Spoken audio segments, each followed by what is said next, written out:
Bossing English with Mr.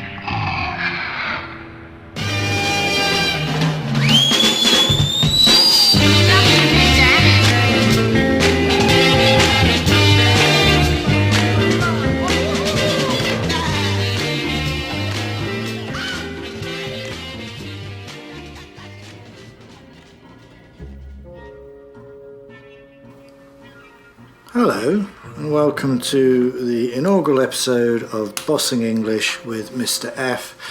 10 of you voted for it, 9 of you wanted it, 1 of you didn't. Well, tough titties to that one.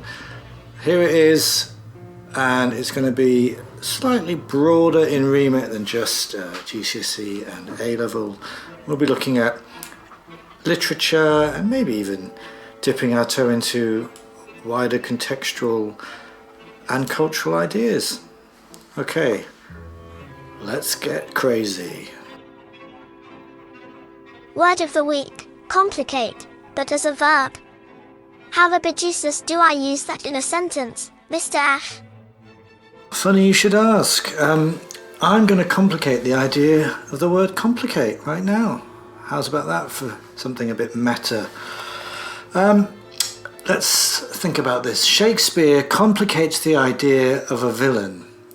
That is, he takes the idea of a villain in Claudius or in Macbeth or in Lady Macbeth, and he takes what might be perceived to be a stereotypical cartoon type idea, caricaturish, and complicates it by adding nuance, adding ambiguity, adding the possibility of psychological realism, something that is more grey rather than black or white, where we might even begin to feel sympathetic for this villainous character. Therefore, in so doing, Shakespeare has complicated the idea of a villain. Okay. That doesn't sound too complicated, ha ha.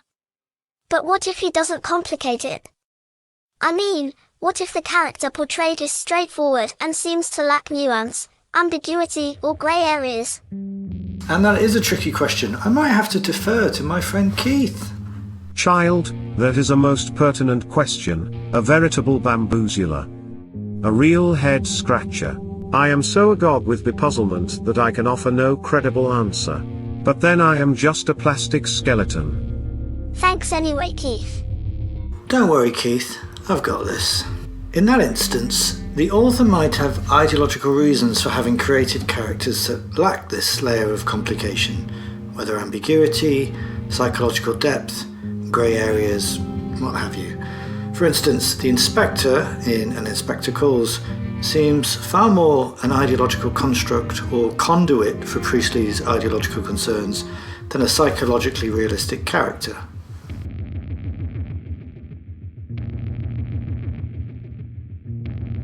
Mr. F, why do you think Hamlet delays acting in the play? I mean, just what is this geezer's problem? Does he lack the cojones to do the job? Is he, to use the damnable parlance of our times, overthinking things? Or is it all a ruse to buy himself time, to be more certain of the facts? You're asking all the right questions. It could be any one of those things, and it would be our interpretive choice, if we could support that with evidence, to argue any one of those options. That's what makes English so much fun, the lack of a right answer, but also frustrating for those looking for something more definitive. Our friends studying the STEM subjects, for instance. But there's room for all in this broad school, and I certainly won't be giving you any definitive answer myself, but let's think about how maybe some academics have thought this. There's a certain professor called John McCrae who believes that throughout the play we witness the maturation of a prince who's quite naive at the start, who by the end of the play is seen by young Fortinbras to have become more kingly and majestic. We get that famous quote, "For he was likely, had he been put on, to have proved most royal," which suggests that Hamlet has come full circle and has found a way to come out from under the shadow of old Hamlet and in his own way to have proved most royal. Elsinore at this point is a changing world. We have the old order, the more chivalric order of old Hamlet, who settled arguments with duels like he did with old Fortinbras. The new order in Claudius, who is Machiavellian, who takes power by any means. And then we have Hamlet, this strange intellectual who appears so modern to us because he's perhaps so at odds with the world in which he finds himself. Other scholars have commented on the fact that we are given an incredible access to Hamlet's thought processes in this play through soliloquies, of which there are many. Why are we given this access? This ratiocination, this audible thinking is clearly there to serve some dramatic purpose, to show us that Hamlet is maybe a Renaissance man. He studied at Wittenberg, and we see him in these soliloquies applying reason and critical thinking to solve the problem of his father's death and how best to take revenge. So the mousetrap, he is determined to have evidence that is better than just taking the word of a ghost who might be trying to entrap his soul. He says in Act 2, Scene 2, I will have grounds more relative than this, and so he sets up the mousetrap. Of course, a negative take on that would be he's procrastinating, he's delaying something that needs to be done, and we might view that as cowardice or indecision. That really comes down to how we want to interpret those long soliloquies and that access we're given to Hamlet's thinking. Wow, that was a hugely long answer. I'm going to have to look up that word ratiocination now. Great. I have one last question for you, Mr. F. What does Macbeth mean when he says, will all great Neptune's ocean wash this blood clean from my hand? I can't get my head round this G's flow. And the Urban Dictionary is no use neither. It's another peachy question. Well, here we have an example of hyperbole, which is exaggeration for effect.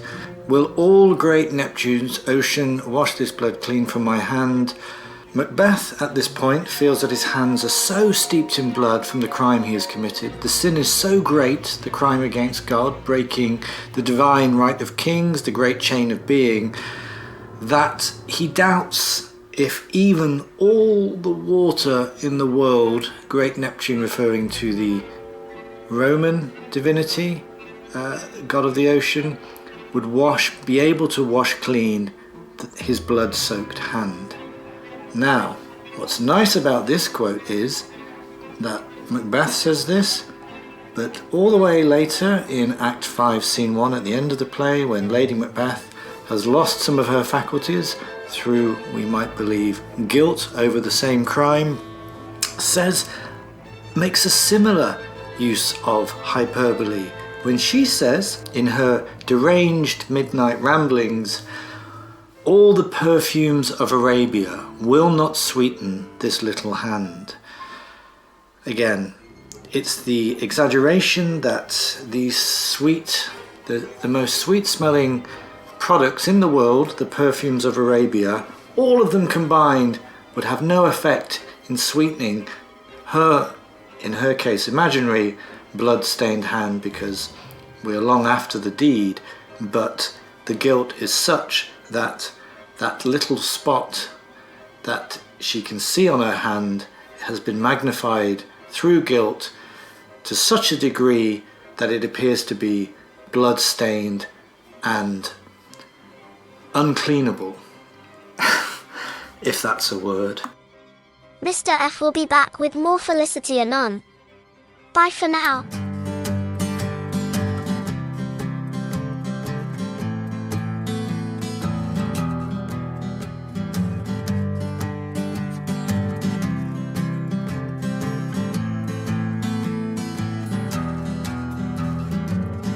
Do not know of what you spoke. Got your face is all the same.